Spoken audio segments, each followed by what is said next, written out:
Posh तो definitely gender neutral नहीं है एज ऑफ नाउ। पॉश यही अज्यूम करता है कि इसमें जो विक्टिम होगी वो वुमेन होगी और जो परपेट्रेटर होगा वो मेन होगा। तो अगर मेन के साथ ऑफिस में हो रहा है दे can not evoke posh, but women can seek a lot of protection. तो अगर आपकी 10 लोगों से ज्यादा की कोई कंपनी है तो द लॉ मैंडेट्स कि आपके पास एक इंटरनल कंप्लेंट कमिटी होनी चाहिए। फिर जो विक्टिम है उसको भी 2 महीने के अंदर बताना होता है कि ये कंप्लेन हुई है, एंड विद इन 60 और 90 डेज आपको पूरी इन्वेस्टिगेशन कंप्लीट करके एक्शन लेना ही होता है। तो ये भी देखा गया कि जब भी कोई पॉश की कंप्लेंट डालता है ना, कंपनीज क्या करती है, दोनों लोगों को फायर कर देती है, विक्टिम को भी हटा देती है, परपेट्रेटर को भी हटा देती है। That can not be done. You have to assign a reason internal complaint committee कि आपने इसमें क्या इन्वेस्टिगेशन लिया और आपने ये क्यों लिया। तो इसलिए इन सारी चीजों को पढ़ना जरूरी है।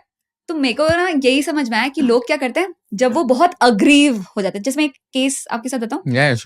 मैं अभी दिल्ली से रायपुर वापस आ रही थी, and I have seen a lot of people, जब भी लोग मुझसे पूछते हैं कि तुम कहाँ से, एंड आई से रायपुर, और फिर बोलते हैं हाँ मैं भी तो झारखंड आया हूँ।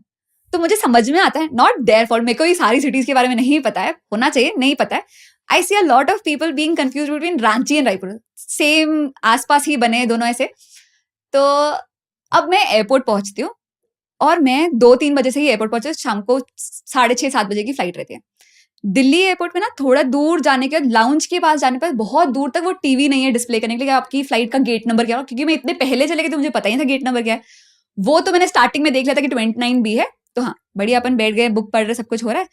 देखे धड़ाते हुए 29B के पास गई, वहां पे एक जो मैम थी वो चिल्ला रही थी कि नहीं 29B से हटके 31B हो गया है, नो 31A। और मुझे कोई मैसेज नहीं आया गेट चेंज का। और डीजीसीए का डायरेक्टिव यही बोलता है कि अगर कोई भी गेट चेंज हो रहा है विद इन 30 मिनट्स आपको SMS ईमेल के थ्रू बताना ही है। अब मुझे बताओ कि अगर कोई स्पेशल नीड्स का इंसान है या फिर उसको लैंग्वेज नहीं समझ, how will that person catch up? या कोई अगर वॉशरूम में सोलो ट्रैवल, वो कैसे कैच अप करेगा ना कि वो। तो चलो हम 31B पहुंचे, अचानक से एक इंसान, और 20 मिनट डिले हो गई रायपुर की फ्लाइट, और बाजू में रांची। एक इंसान दौड़ दौड़ के आता रहता कि अरे रांची की फ्लाइट का क्या हुआ, तो बोलते रांची की फ्लाइट तो जा चुकी है। बोला मैं तो अभी थोड़ी देर पहले आया, आपने मतलब 20 मिनट डिले, और 20 मिनट डिले हुई थी रायपुर की flight. And now he screaming at the top of his lungs. हो सकता है फ्लाइट टिकट ज्यादा last minute are very expensive, अगर आप 2-3 घंटे के लिए छूट गए then a lot of time आपकी अपॉर्चुनिटीज मिस आउट हो सकती है, but they are not entertaining him. और वो पूरा चल रहा है सब कुछ, वाइस वर्सा भी होता है, कभी कभी बहुत गलत तरीके से भी होता है, बट आई कुड सेंस कि ही इज बीइंग राइट, क्योंकि मेरे दिमाग में अभी, क्योंकि दिल्ली के इवेंट में I saw lot of people being confused between Ranchi and Raipur ना। फिर मैं गूगल करती हूँ सारी चीज, क्योंकि मुझे ना ऐसा था कि यार ये मेरे साथ हो रहा था तो मैं क्या कर रही होती है, ऐसा करके मैं भी घबरा जाती। तो आई सॉ कि डीजीसीए का ये है कि 30 मिनट्स के अंदर आपको स्पेसिफाई करना होता है। तो I went to that person and asked कि आपको कोई मैसेज आया? ही सेड नहीं, मुझे कोई मैसेज नहीं आया, मैं यहीं से आके पूछ। तो आई सेड कि आप फिर कंप्लेन फाइल कर सकते हैं, यू विल गेट योर। तो वो चले जाते हैं, again the gate changed, 31B से 33 हो जाता है, and I saw I got no, and it's been 40 minutes that I been sitting there, कोई नहीं आता है।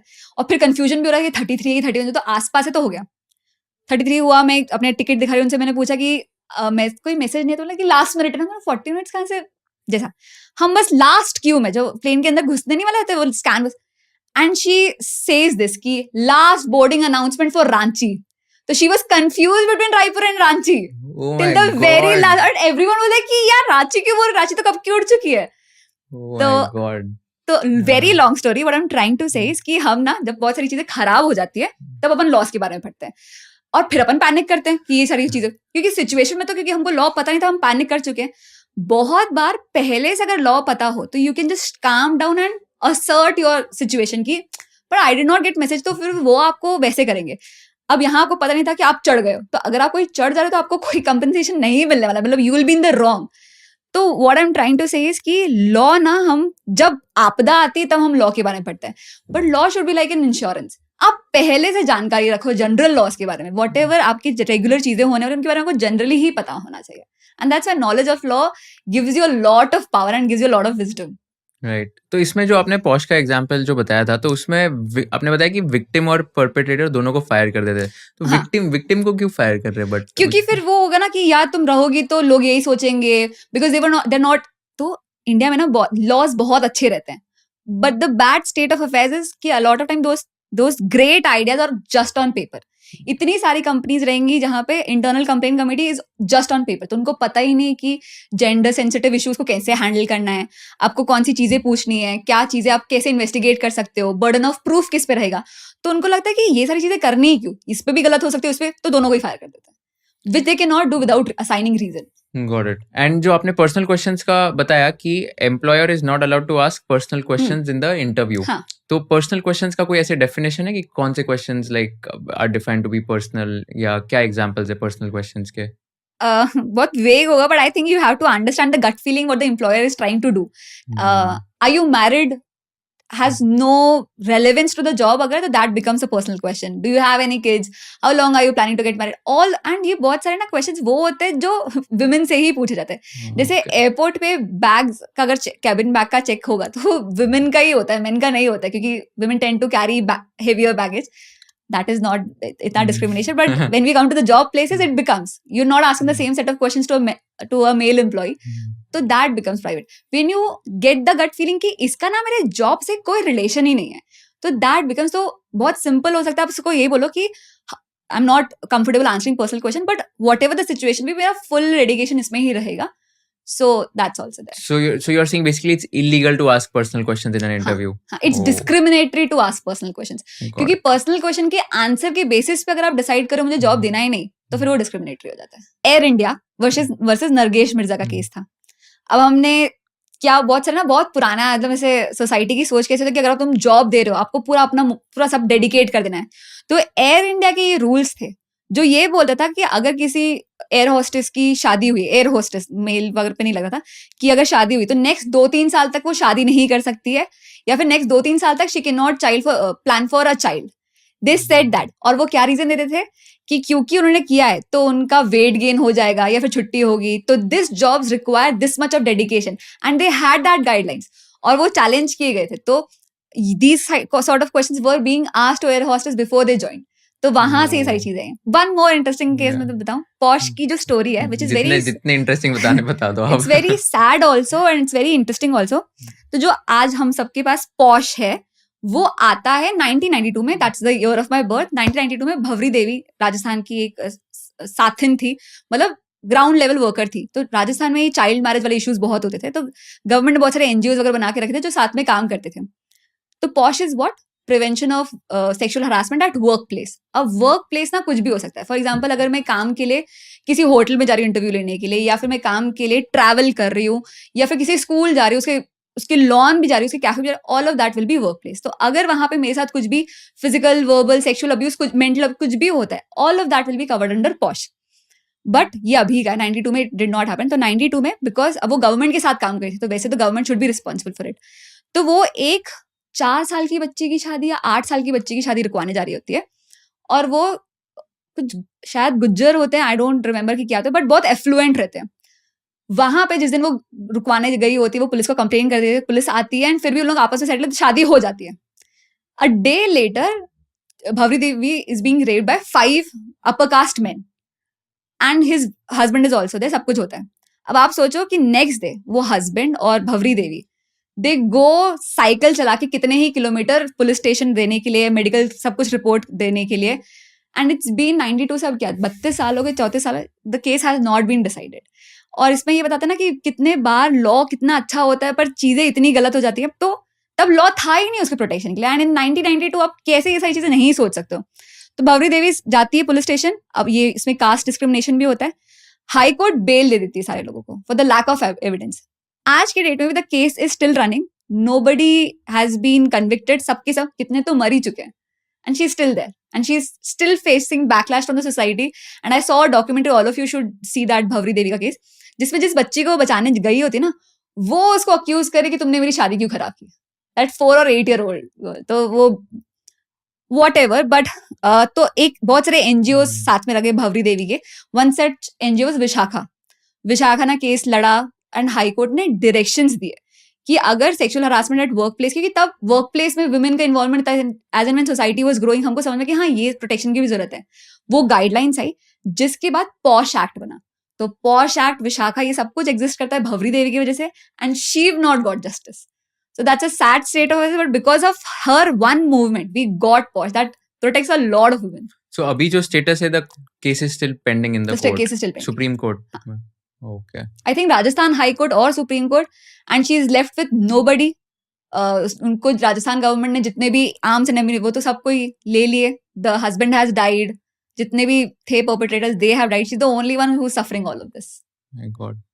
एंड जैसे अगर कोई लेट्स से अगर ऑफिस में काम कर रहे हैं, कॉर्पोरेट ऑफिस में, ओके, एंड यहाँ पे जैसे ऑफिस पार्टीज भी वगैरह होती है अलग अलग जगहों पे, तो is that also considered a work place अगर वहां पर कुछ होता है तो? Because like I have heard it's pretty common like at those places. तो I will not just restrain it to POSH, मैं ना जनरल आइडिया ऑफ कंसेंट बात करूंगी।